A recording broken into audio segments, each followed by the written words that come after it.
您这都已经吐了2天了，咱们还是叫太医来看看吧。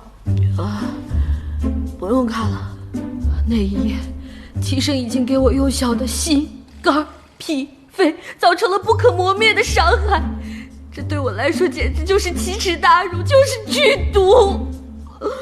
娘娘，太子殿下只不过是把您赶下了马车，怎么就成了剧毒了呢？我现在只要一想到那晚的事儿，我就忍不住想吐。你说，这不是剧毒，这是什么？我现在是一条小命和人身自由，全部捏在齐生手里，时不时的还要被他拿去威胁几次，隔三差五的还要赔个税。你说，这算不算是对我深深的侮辱，无情的践踏？又来了！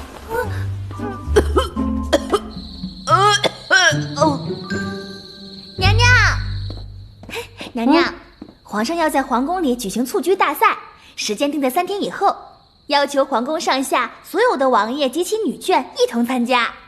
蹴鞠？那不就踢球吗？是啊。你们这儿男女一块儿踢啊？是啊。我跟一帮老娘们踢什么劲儿啊？推了。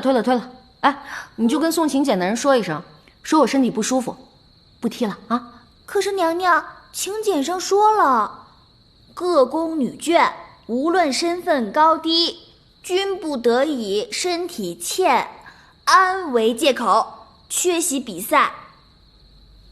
娘娘，您去哪儿啊？请假。不准。